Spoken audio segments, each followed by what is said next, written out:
Hello and welcome to day 73 in the Not Alone Today Chronological Bible Reading Plan with Joseph and Anu. Today we are in Judges chapter 7 to chapter 9.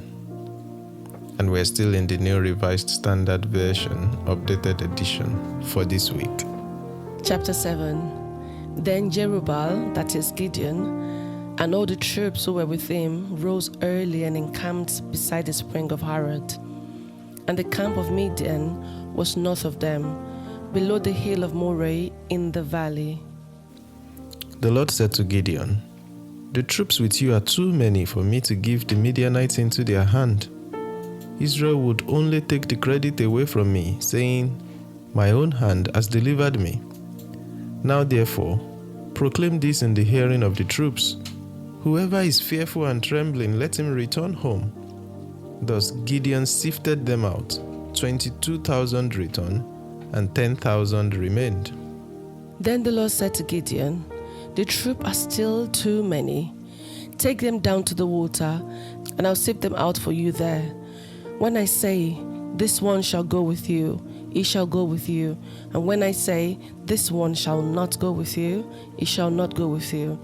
So he brought the troops down to the water, and the Lord said to Gideon, "All those who lap the water with their tongues, as a dog laps, you shall put to one side. All those who kneel to drink, putting their hands to their mouth, you shall put to the other side." The number of those who lapped was 300, but all the rest of the troops knelt down to drink water. And then the Lord said to Gideon, "With the 300 who lapped I will deliver you, and give the Midianites into your hand. Let all the others go to their homes." So the people took provisions in their hands and their trumpets, and he sent all the rest of Israel back to their own tents, but retained the 300. The camp of Midian was below him in the valley. That same night the Lord said to him, "Get up, attack the camp, for I have given it into your hand. But if you fear to attack, go down to the camp with your servant Purah, and you shall hear what they say. And afterward, your hands shall be strengthened to attack the camp." Then he went down with his servant Purah to the outposts of the armed men who were in the camp. The Midianites and the Amalekites and all the people of the east lay along the valley as thick as locusts, and their camels were without number, countless as the sand on the seashore. When Gideon arrived, there was a man telling a dream to his comrade, and he said, "I had a dream, and in it a cake of barley bread tumbled into the camp of Midian, and came to the tent and struck it so that it fell. It turned upside down, and the tent collapsed." And his comrade answered, "This is no other than the sword of Gideon, son of Joash, a man of Israel. Into his hand God has given Midian and all the army." When Gideon heard the telling of the dream and its interpretation, he worshipped, and he returned to the camp of Israel and said, "Get up, for the Lord has given the army of Midian into your hand."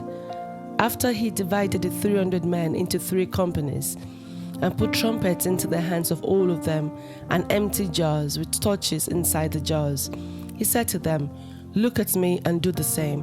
When I come to the outskirts of the camp, do as I do. When I blow the trumpets, I and all who are with me, then you also blow the trumpets around the whole camp and shout, 'For the Lord and for Gideon.'" So Gideon and the 100 who were with him came to the outskirts of the camp at the beginning of the middle watch, when they had just set the watch, and they blew the trumpets and smashed the jars that were in their hands. So the 3 companies blew the trumpets and broke the jars, holding in their left hands the torches and in their right hands the trumpets to blow. And they cried, "A sword for the Lord and for Gideon." Every man stood in his place all around the camp, and all the men in camp ran. They cried out and fled. When they blew the 300 trumpets, the Lord set every man's sword against his fellow, and against all the army. And the army fled as far as Beth-shittah towards Zererah, as far as the border of Abel-meholah by Tabbath. And the men of Israel were called out from Naphtali and from Asher and from all Manasseh, and they pursued after the Midianites. Then Gideon sent messengers throughout all the hill country of Ephraim, saying, "Come down against the Midianites and seize the waters against them, as far as Beth Barah and the Jordan." So all the men of Ephraim were called out, and they seized the waters as far as Beth Barah and Jordan. They captured the two captains of Midian, Oreb and Zeb. They killed Oreb at the rock of Oreb, and Zeb they killed at the winepress of Zeb, as they pursued the Midianites. They brought the heads of Oreb and Zeb to Gideon beyond the Jordan. Chapter 8. Then the Ephraimites said to him, "What have you done to us? Not to call us when you went to fight against the Midianites." And they upbraided him violently. So he said to them, "What have I done now in comparison with you? Is not the gleaning of the grapes of Ephraim better than the vintage of Abiezer? God has given into your hands the captains of Midian, Oreb and Zeb. What have I been able to do in comparison with you?" When he said this, their anger against him subsided. Then Gideon came to the Jordan and crossed over, he and the 300 who were with him, exhausted, but still pursuing.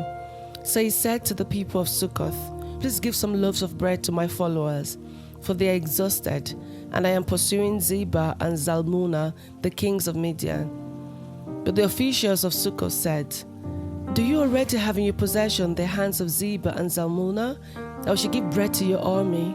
Gideon replied, "Well then, when the Lord has given Zebah and Zalmunna into my hand, I will trample your flesh on the thorns of the wilderness and on briars." From there he went up to Penuel and made the same request of them, and the people of Penuel answered him as the people of Succoth had answered. So he said to the people of Penuel, "When I come back victorious, I will break down this tower." Now Zebah and Zalmunna were in Karkor with their army, about 15,000 men, all who were left of all the army of the people of the east, for 120,000 men bearing arms had fallen. So Gideon went up by the caravan route east of Nobah and Jogbeah and attacked the army, for the army was off its guard. Zebah and Zalmunna fled, and he pursued them and took the two kings of Midian, Zebah and Zalmunna, and threw all the army into a panic. When Gideon, son of Joash, returned from the battle by the ascent of Hers, he caught a young man, one of the people of Succoth, and questioned him, and he listed for him the officials and elders of Succoth, 77 people. Then he came to the people of Succoth and said, "Here are Zebah and Zalmunna, about whom you taunted me, saying, 'Do you already have in your possession the hands of Zebah and Zalmunna, that we should give bread to your troops who were exhausted?' So he took the elders of the city, and he took thorns of the wilderness and briars, and with them he trampled the people of Succoth. He also broke down the tower of Penuel and killed the men of the city." Then he said to Zebah and Zalmunna, "What about the men whom you killed at Tabor?" They answered, "As you are, so were they, every one of them. They resembled the sons of a king." And he replied, "They were my brothers, the sons of my mother, and as the Lord lives, if you had saved them alive, I would not kill you." So he said to Jether, his firstborn, "Go kill them." But the boy did not draw his sword, for he was afraid, because he was still a boy. Then Zebah and Zalmunna said, "You come and kill us, for as the man is, so is his strength." So Gideon went and killed Zebah and Zalmunna, and he took the crescents that were on the necks of their camels. Then the Israelites said to Gideon, "Rule over us, you and your son and your grandson also, for you have delivered us out of the hand of Midian." Gideon said to them, "I will not rule over you, and my son will not rule over you. The Lord will rule over you." Then Gideon said to them, "Let me make a request of you. Each of you give me an earring he has taken as spoil." For the enemy had golden earrings because they were Ishmaelites. "We will willingly give them," they answered. So they spread a garment, and each threw into it an earring he had taken as spoil. The weight of the golden earrings that he requested was 1,700 shekels of gold, apart from the crescents and the pendants and the purple garments worn by the kings of Midian and the collar that were on the necks of their camels. Gideon made an ephod of it and put it in his town, in Ophir. And all Israel prostituted themselves to it there, and it became a snare to Gideon and to his family. So Midian was subdued before the Israelites, and they lifted their heads no more.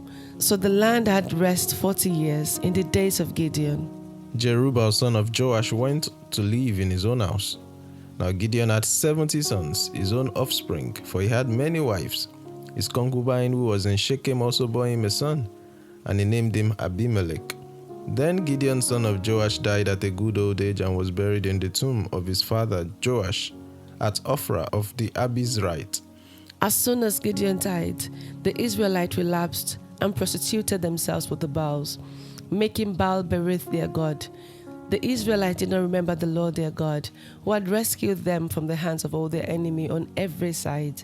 And they did not exhibit loyalty to the house of Zerubbabel, that is Gideon, in return for all the good he had done to Israel. Chapter 9. Now Abimelech son of Jerubbaal went to Shechem to his mother's kinsfolk, and said to them, and to the whole clan of his mother's family, Say in the hearing of all the lords of Shechem, which is better for you, that all 70 of the sons of Jerubbaal rule over you, or that one rule over you. Remember also that I am your bone and your flesh. So his mother's kinsfolk spoke all these words on his behalf in the hearing of all the lords of Shechem, and their hearts inclined to follow Abimelech. For they said, He is our brother. They gave him 70 pieces of silver out of the temple of Baal-berith, with which Abimelech hired worthless and reckless fellows who followed him. He went to his father's house at Ophrah and killed his brothers, the sons of Jerubbaal, 70 men, on one stone. But Jotham, the youngest son of Jerubbaal, survived, for he hid himself. Then all the lords of Shechem and all Beth Millo came together, and they went and made Abimelech king by the oak of the pillar at Shechem. When he was told to Jotham, he went and stood on the top of Mount Gerizim and cried aloud and said to them, Listen to me, you lords of Shechem, so that God may listen to you. The trees went out to anoint a king over themselves. So they said to the olive tree, Reign over us. The olive tree answered them, Shall I stop producing my rich oil by which gods and mortals are honored, and go to sway over the trees? Then the tree said to the fig tree, You come and reign over us. But the fig tree answered them, Shall I stop producing my sweetness and my delicious fruits and go to sway over the trees? Then the tree said to the vine, You come and reign over us. But the vine said to them, Shall I stop producing my wine that cheers gods and mortals and go to sway over the trees? So all the trees said to the bramble, You come and reign over us.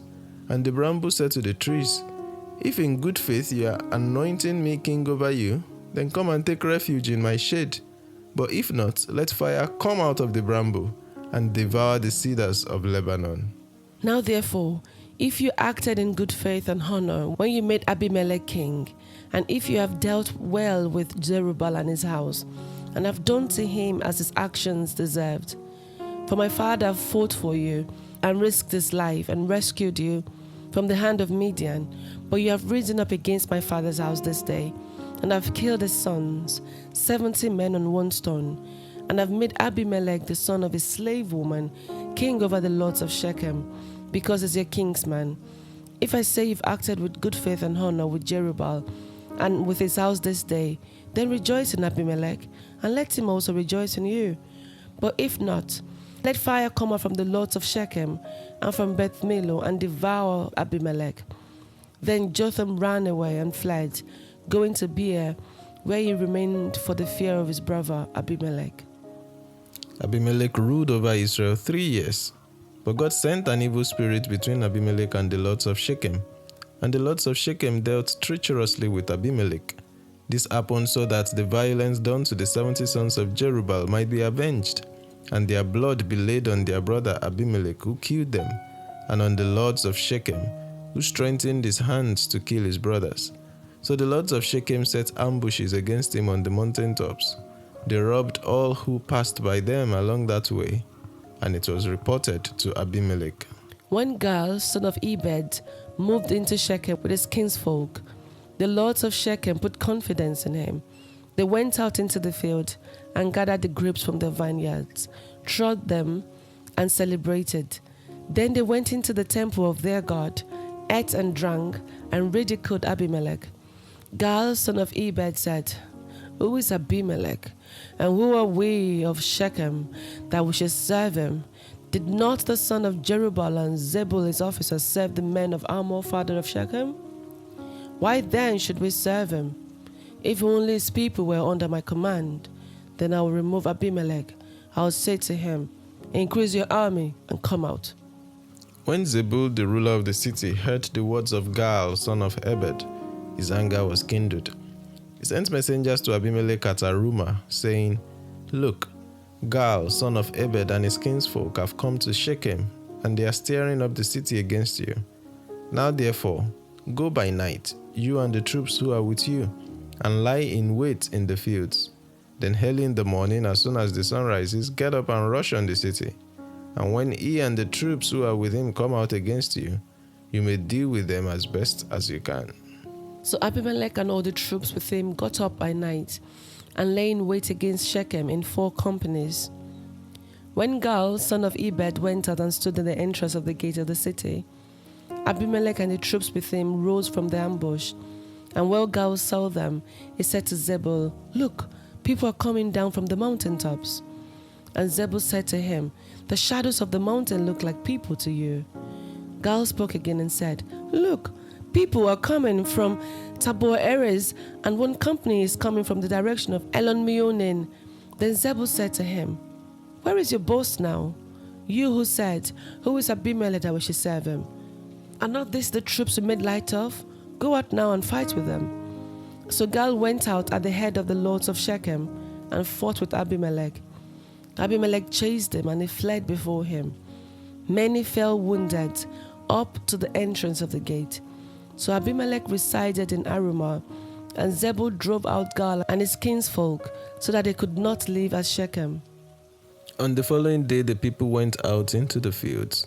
When Abimelech was told, he took his troops and divided them into 3 companies and lay in wait in the fields. When he looked and saw the people coming out of the city, he rose against them and killed them. Abimelech and the company that was with him rushed forward and stood at the entrance of the gate of the city, while the 2 companies rushed on all who were in the fields and killed them. Abimelech fought against the city all that day. He took the city and the people who were in it, and he razed the city and sold it with salt. When all the lords of the tower of Shechem heard of it, they entered the stronghold of the temple of El-Berith. Abimelech was told that all the lords of the tower of Shechem were gathered together. So Abimelech went up to Mount Zalmon, he and all the troops who were with him. Abimelech took an axe in his hand, cut down a bundle of brushwood, and took it up and laid it on his shoulder. Then he said to the troops with him, What you have seen me do, do quickly as I have done. So every one of the troops cut down a bundle, and following Abimelech, put it against the stronghold. And they set the stronghold on fire over them, so that all the people of the tower of Shechem also died, about 1,000 men and women. Then Abimelech went to Thebes and encamped against Thebes and took it. But there was a strong tower within the city, and all the men and women and all the lords of the city fled to it and shut themselves in, and they went to the roof of the tower. Abimelech came to the tower and fought against it, and came near to the entrance of the tower to burn it with fire. But a certain woman threw an upper millstone on Abimelech's head and crushed his skull. Immediately he called to the young man who carried his armor and said to him, Draw your sword and kill me, so people will not say about me, a woman killed him. So the young man thrust him through, and he died. When the Israelites saw that Abimelech was dead, they all went home. Thus God repaid Abimelech for the crime he committed against his father in killing his 70 brothers. And God also made all the wickedness of the people of Shechem fall back on their heads. And on them came the curse of Jotham, son of Jerubbaal. This is the word of the Lord. Thanks be to God. Just a quick summary of the chapters we've read so far. In chapter 7, we read about how Gideon had victory over the Midianites. And also we read about how the Ephraimites complained about what he did, and then he calmed them down. Chapter 8, the Ephraimite confronted Gideon as to why he did not call them to fight with him. And Gideon encouraged them, and they were appeased. And then again, we read about how Gideon fought against Zebah and Zalmunna and had victory over them. However, in the latter part of that chapter, we read about Gideon's idolatry. However, on the one hand, he said God will rule over the Israelites when the Israelites were clamoring for him to rule over them. But on the other hand, he made an ephod of gold earrings, and the Israelites prostituted themselves to that idol, which became a snare to him and his family. And then the latter part of that chapter recorded his death. And again, the Israelites prostituted themselves with vows. Then chapter 9, we read about Abimelech. It's quite an interesting and intriguing part of the story. How that he chose himself as ruler over the Israelites by killing his brothers. But one of his brothers, Jotham, ran away for the fear of Abimelech. But before he ran, he left a curse. And then we read about how that Abimelech was eventually killed. But before he was killed, he did cause some havoc on other people. And that's the end of this summary. What stood out to you, my love, in chapter 7?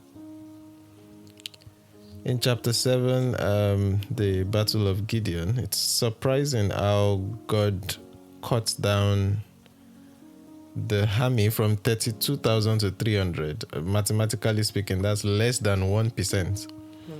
And it just kind of tells us how much difference it makes to when God is in the picture. The message, the instructiveness of that narrative to me is in the fact that, when you think you've prepared for whatever it is, you think you're fully ready, bring it on. God is saying that actually, at the end of the day, all that is needed is His presence in it. When His presence comes upon it, even when what you have in your preparation seems to be insufficient, with God it is more than enough. There is the usual saying that one with God is a majority. And that is indeed very true in this case. True. Yeah. And in chapter 7, I was quite curious in verse 18 when Gideon told them to shout for the Lord and for Gideon. Yeah. And I thought, for you? Why not just for the Lord? And the rhetoric ran through chapter 8 and chapter 9. How that Jotham kept saying, what my father did for you, how my father risked his life for you. But he didn't just risk his life for him. It was God who told him to do it. Yeah. So it was I thought Jotham should allude to God's leading rather than Gideon's mighty prowess. And Gideon telling the whole camp to shout for the Lord and for Gideon here is quite okay. Not sure what's going on there, but yes, there are hints right from the very beginning of Gideon's story. There are hints of question marks here and there.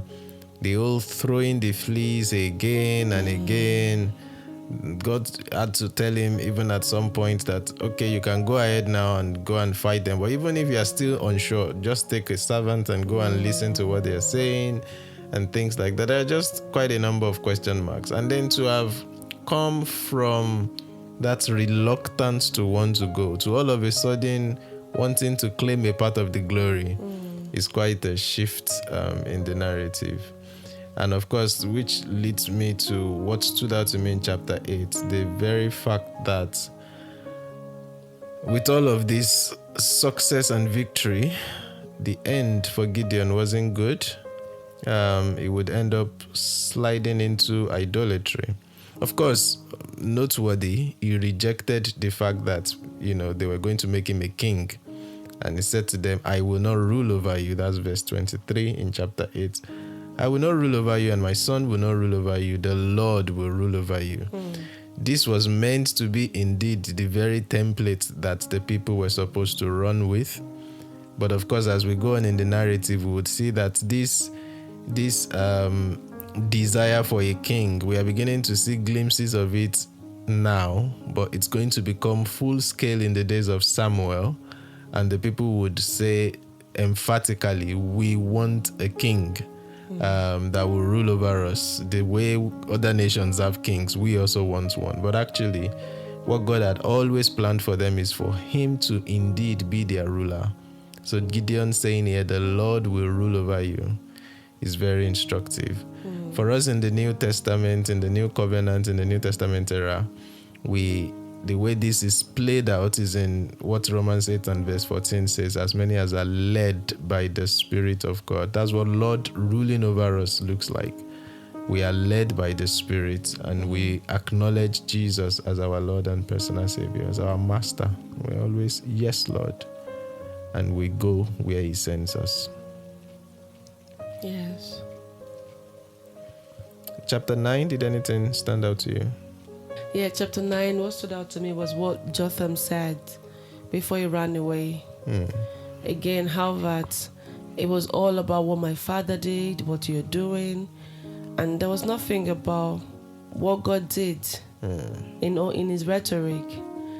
And still, the amazing thing is, God still honor what Jotham said, because at the end of chapter 9, we'll find that God made all the wickedness of the people of Shechem fall back on their heads. And on them came the curse of Jotham, son of Jerubbaal. Yeah. God still honored what was done to him and his angst. So that to me is quite instructive, in that it doesn't need us perfect and polished, but just as we are, we are accepted we are accepted as the beloved. Interesting.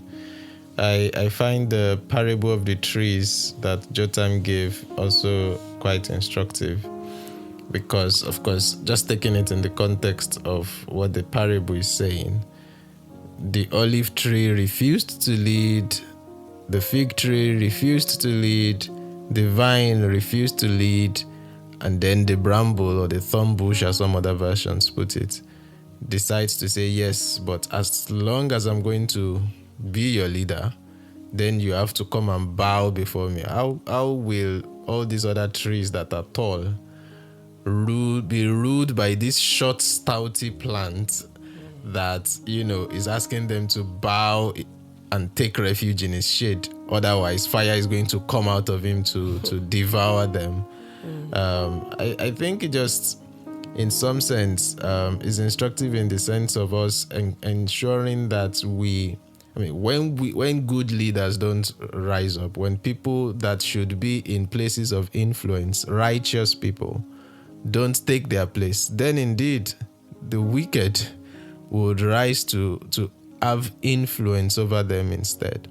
And so it's indeed a call for us to remember that we are meant to be salt and light, and to not reject being salt and light in the way and manner in which we should be salt and light. Be people of influence for good and for God and for his kingdom, lest the brambles of this world and the thorn bushes of this world decide to usurp that capacity for influence to lure us into unavoidable sorts of influences, in a sense. Yeah, thank you. So thank you for joining us for day 73. We'll come your way again on day 74.